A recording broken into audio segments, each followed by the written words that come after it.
Baby Bear and Telly have decided to use their imaginations to write a story together.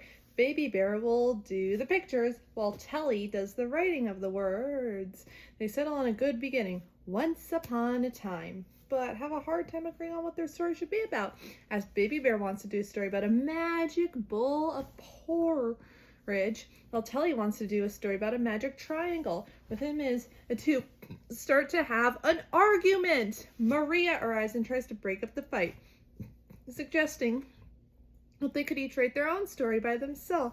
The two would rather write together as they're best friends, but they can't figure out a way how, since they prefer their own magical objects and decide to go their separate ways.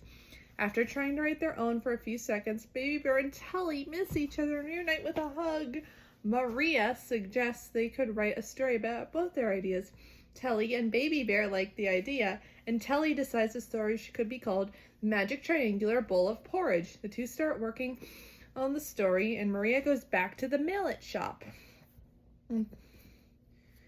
When the story is finished, Telly and Baby Bear go to the mail-it shop and read it to Maria. Baby Bear shows the picture of the jewel-encrusted magic triangular bowl of porridge he drew, with its 3 sides and 3 angles.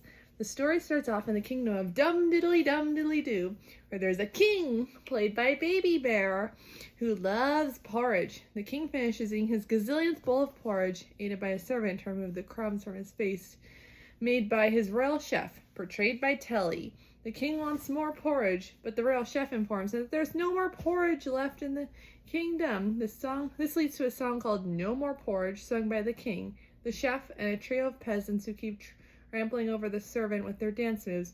In reality, Maria is eager to hear more, and Baby Bear is flattered.